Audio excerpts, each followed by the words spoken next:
Bentornati a tutti sul canale, terzo e ultimo video relativo alle regole attivate tramite item datetime. In teoria questo video non era previsto, ma applicando quanto descritto nei video precedenti ad un caso reale, mi sono accorto di una piccola mancanza, e cioè la possibilità di disattivare l'attivazione della regola. Infatti, dopo aver impostato un orario tramite sitemap, non è più possibile eliminarlo e quindi disattivare la regola perché non più utile.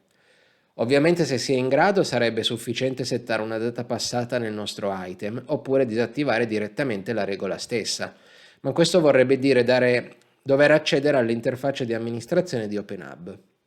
Per chi usa solo la sitemap come interfaccia di controllo invece questo non si può fare. Quindi ho deciso di inserire uno switch per attivare e disattivare la regola tramite sitemap indipendentemente dall'ora di esecuzione già impostata. Andiamo a vedere come.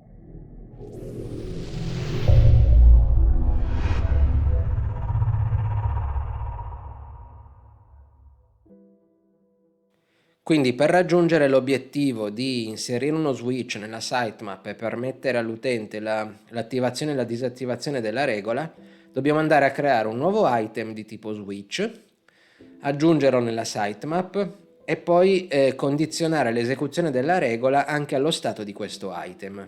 Vedremo poi che comunque per permettere la riattivazione della regola tramite switch dovremo andare di nuovo a impostare il nostro item di tipo datetime sull'orario settato dall'utente ma in un momento futuro. Questo perché se l'utente ha impostato ad esempio l'orario di accensione di una luce alle 8, in automatico il nostro item si è settato come data o la data odierna se le 8 deve ancora venire oppure il giorno dopo se le 8 invece sono già passate. A ogni esecuzione della regola questo item aumenta, si reimposta al giorno successivo e alla stessa ora, però se la regola non viene eseguita perché appunto lo switch è disattivato, l'item rimarrebbe impostato nel passato. Quindi finché l'utente non va di nuovo a cambiare l'orario, l'item continua a rimanere nel passato. Quindi la nostra riattivazione della regola tramite switch, oltre ovviamente a cambiare lo stato dello switch, dovrà appunto occuparsi anche di questo problema. Andiamo quindi a creare l'item di tipo switch. Quindi andiamo sugli item, creiamo un nuovo item,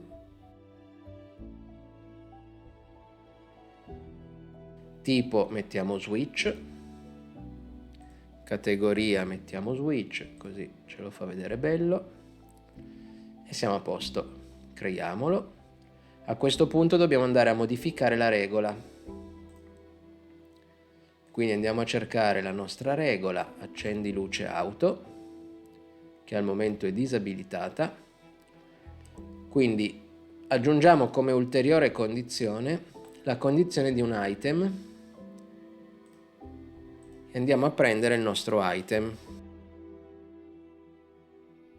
Diciamo che lo stato deve essere on, quindi la regola parte solo se l'item, quindi lo switch è impostato su on. Salviamo e riabilitiamo la regola, così magari dopo la proviamo. A questo punto questa regola in teoria non verrebbe eseguita perché l'item l'ho appena creato e quindi non è in stato on. Andiamo adesso ad aggiungere lo switch alla sitemap, quindi andiamo a cercarci la nostra pagina e aggiungiamo un widget switch. Andiamo a vedere se la sitemap ha recepito lo switch. Eccolo qua. Ok, a questo punto possiamo andare a fare delle prove e vedere se funziona. Ok, ho impostato le finestre per essere un pochino più comodo, però aggiungerei ancora nella sitemap l'item che viene acceso e spento dalla regola, così è un po' più facile verificare. Quindi vado di nuovo nella sitemap.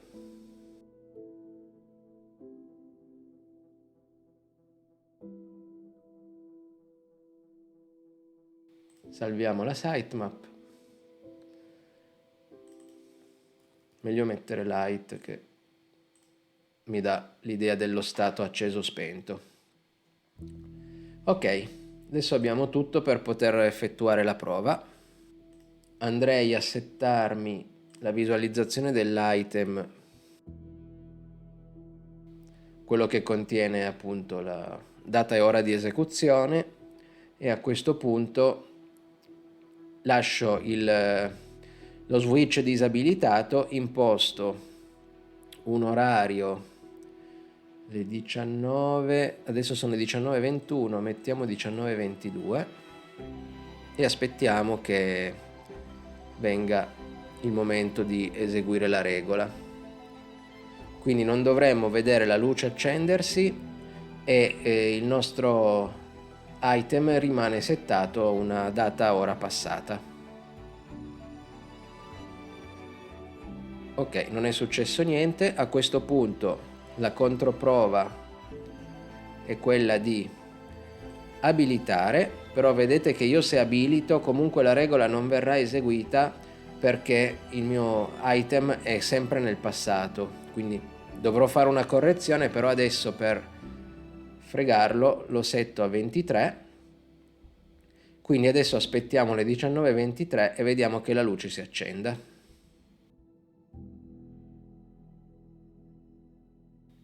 Ok, si è acceso e l'item si è impostato al giorno dopo.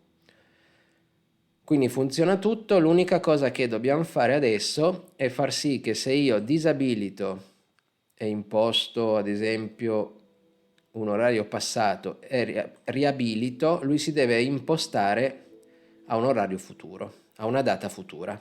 Beh, adesso spengo la luce.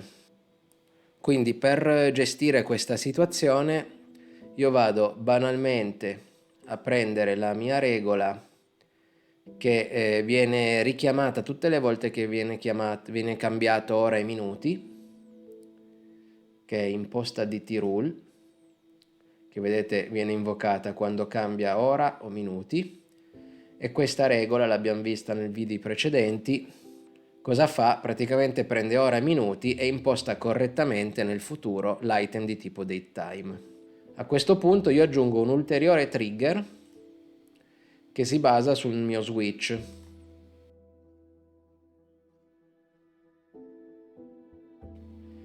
Quando il mio switch cambia a on, io praticamente rieseguo il controllo dell'orario rispetto alla data corrente e imposto il mio item. Quindi possiamo fare una prova. Allora salviamo la regola, torniamo a visualizzare il nostro item. Adesso è impostato già correttamente. Se io mi posiziono ai 28, vedete lui si imposta alle 11. Allora adesso quanto siamo? Ok, se io metto 27, non abilito la mia regola, lui alle 19:27 non parte e rimane impostato nel passato. Ok, non è partito. Adesso se semplicemente lo riabilito senza cambiare data e ora, io voglio che lui si imposti per domani, perché ormai le 19:27 di oggi sono passate. Clicco, vedete che è partita la solita regola e quindi si è impostato a domani. Ok, con questa piccola modifica abbiamo permesso la gestione dell'abilitazione e disabilitazione di una regola che parte attraverso l'impostazione di un item di tipo datetime.